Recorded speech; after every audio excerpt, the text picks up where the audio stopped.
Vidya Vahini, Chapter 3. Today, by the grace of Swami, we begin Vidya Vahini, Chapter 3.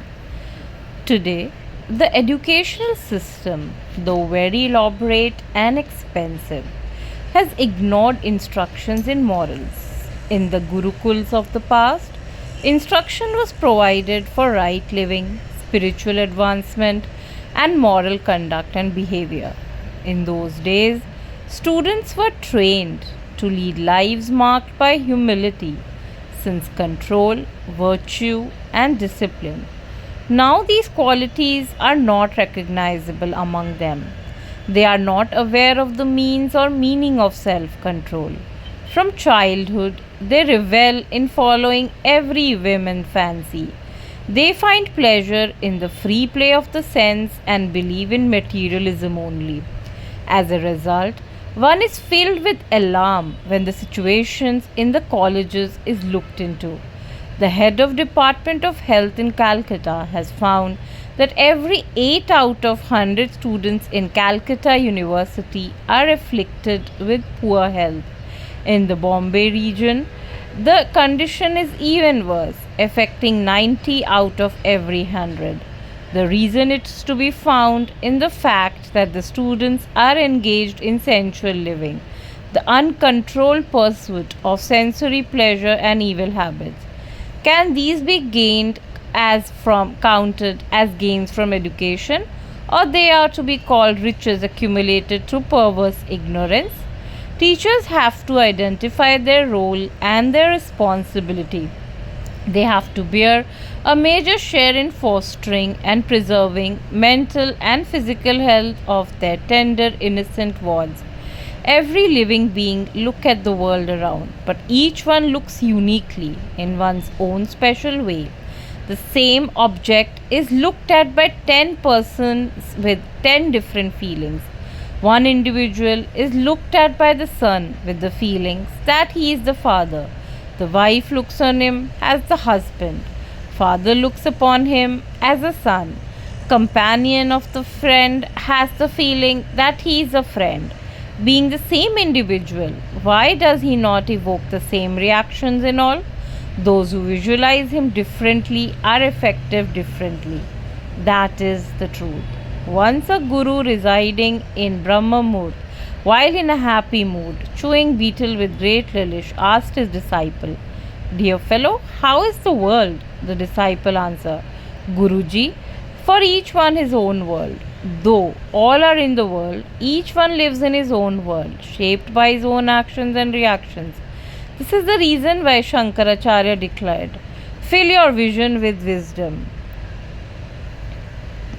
All that you see will be God. When Drishti is filled with Jnana, Srishti is filled with Brahman. In the vocabulary of education today, Dhana is Dharma. The pursuit of riches is the right path. Dhana is the karma. Every activity has the acquisition of riches as the goal. Dhana is the most sublime padam. There is no ideal more desirable than getting rich. Here is a short story as illustration. Narayan has 16 manifest aspects, and yet he is a latent in immanent reality. So too, the material Narayan, the rupee, has also 16 ana as paths. When men worship the rupee as the visible god, Narayana becomes unreachable to them. Few try to estimate the vastness of the loss they sustain thereof. One day, in the midst of conversation, Lakshmi, the divine consort and the goddess of wealth, addressed Narayan, Lord, the entire world is adoring me. Not even 1 in 100, why not even 1 in 1,000,000 is worshipping you? She teased the Lord by this statement. She put forward a plan to test the sincerity of man. She said, Lord, it is best to discover for ourselves for how true the facts are. Come, we shall go forth into the world and find out. Narayan agreed. He changed into a great Pandit, wearing golden bracelet on his wrist as evidence of the appreciation and admiration of famous academic bodies. He had a garland of Rudraksh bead round the neck and thick streaks of vibhuti on the forehead. He manifested himself on earth as a redoubtable scholar. He moved from village to village and began enchanting the people through his enrapturing discourses. His splendorous personality and deep scholarship attracted people. Thousands gathered to hear him and followed him from place to place. Brahmins invited him to their settlements and honored him. His arrival was celebrated as a festival with rich feasting. While Narayan was being feted thus, Lakshmi too appeared on earth as a great yogini. She too proceeded from village to village, enlightening the people on the Atma through her discourses. Women assembled to hear her fascinating speeches in wave after wave, in massive numbers. They prayed that she must honor their houses with a visit and partake of the feast they were most eager to offer. In reply, she informed them that she was bound by some vows which made it difficult for her to accept their request. She would not eat out of plates already in use of the homes. She said she must be allowed to bring her own cups and plates.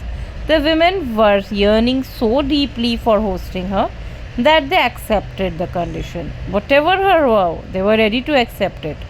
Invitations came from every woman from everywhere. The yogini reached the house where she was to take food for the first day and took out from the bag she had with her a gold plate, a few gold cups, and gold tumbler to hold drinking water. Then she spread before herself for the various items of the menu. When the meal was over, she left the plate, leaving the precious golden articles to be taken by the host. She had a new set for each day. The news spread. The villages where Narayan was holding his delightful discourses and also heard the wonderful happenings of the yogini's gifts. The Brahmins, who were staunch admirers of the far-famed scholar, also rushed to invite the yogini to their homes for lunch. The yogini told them that they ought to drive the pandit out before she could enter their settlement. She would not set foot there so long as that person continued to stay there. She was adamant on that point. Their greed for gold was so strong that they forced the pandit, whom they had adored so long and so pompously, to go out of their village.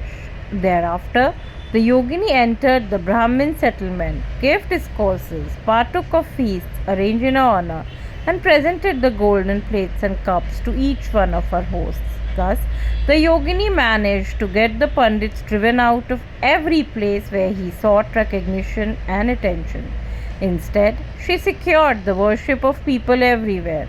Unable to bear the universal insult, the pandits cast off the role and Narayan disappeared from the earth. The yogini came to know of this. She too gave up the caste she had assumed, and resuming her real form, she joined Lord Narayan. While talking between themselves, she told the Lord, "Now tell me, what did you discover? Who between us is honored and worshipped more on earth?" Narayan smiled at her question. He replied, "Yes, what you said is true. Yes, today education and knowledge gained are being marketed. Money is all in all. Educated people desert their motherland like mendicants in search of money. Is this the sign of a proper education?" Thus ends the third chapter of Vidya Vahini. Please subscribe to the channel for future episodes. Om Sai Ram.